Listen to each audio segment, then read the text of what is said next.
Assalamualaikum warahmatullahi wabarakatuh. Good morning to honorable judges, teachers and audience.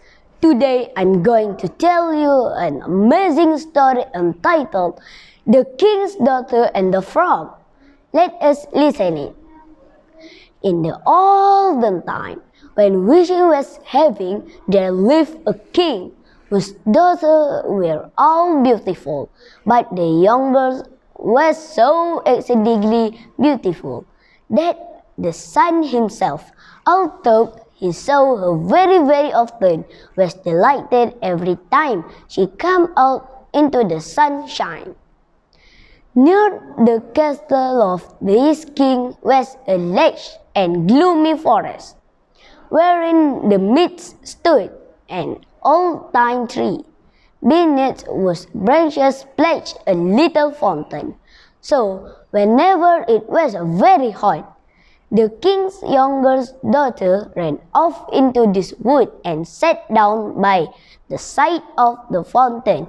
And when she felt dull, would often divert herself by throwing a golden ball up into the air and catching it again.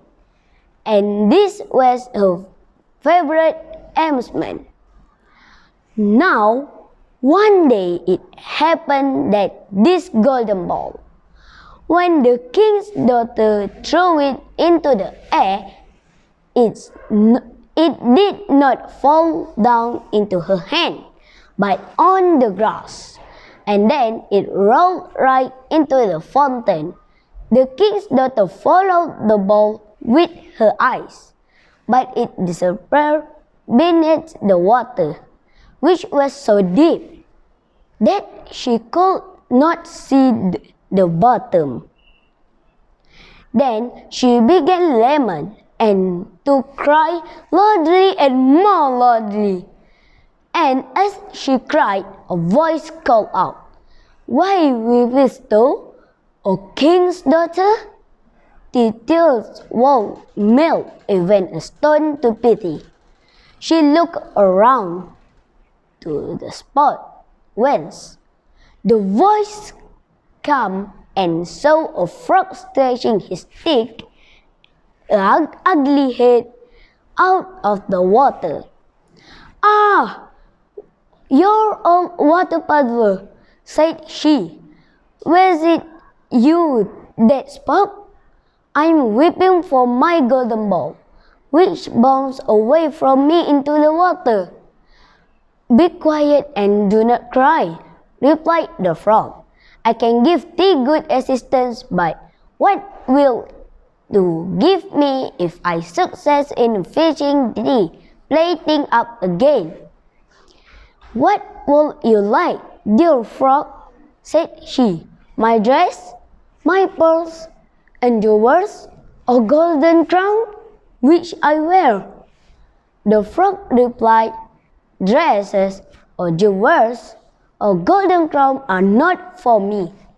But if thou wilt love me, and let me be the companion and playmate, and sit at the table, and eat from the little golden plate, and drink out of cup, and sleep in the little bed, if thou wilt promise me all these things, then I will dive down and fetch up the golden ball." "Oh, I will promise you all," said she, "if you will only get me my golden ball." But she thought to herself, "What is silly frog catching ball? Let him stay in the water with his equals. He cannot enter into society." Then the frog, as soon as he had received her promise, drew his head under the water and dived down.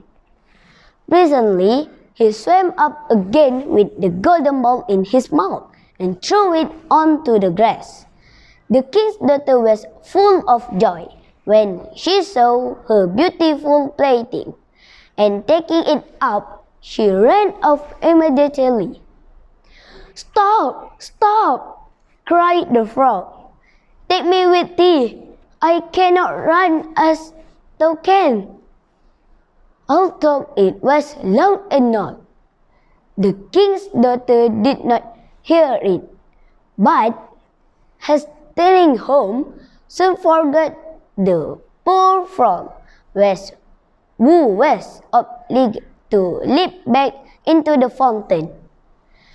The next day, when the king's daughter sat at the table with her father and ate, she heard something coming up on the stairs, and there is a voice saying, "Open the door," to the youngest daughter of the king. So she got up, looked and saw the frog, so she closed the door quickly. She said that was an ugly frog. The frog said he wanted to say something to the king, but the king's daughter quickly confessed to her father, "Oh, dear father, yesterday I went to play with my golden ball at the fountain. It falling into the water, and this frog picked up for me. I promised him to be friend with him." Then the daughter of the king opened up the frog jumped on her chair, and as soon he said, lifting me up. The frog seemed to enjoy a lot of dinner, and until the frog said, "I want to go for sleep." The king's daughter began to cry for fear of frog and don't want to touch him. But her eyes made the king very angry, and he said, "Those who need to help you in times of trouble must not insult them." So she caught the frog with 2 fingers and placed it in the corner of her room. But when she was lying in bed, he quickly got up and said, "I'm very tired. I can't sleep. Take me, otherwise I will tell your father." This speech made her shocking. She held the frog up and throwing him with all her strength. Suddenly, he turned into a handsome prince and with beautiful eyes. Soon, he became her love companion, and finally meaning that there is always the end. The moral that fits this story: people should think before speaking or contracting, because after that we will enslave to what we say. If we do not follow the word and promise, then we will become the person denying someone right. Thank you.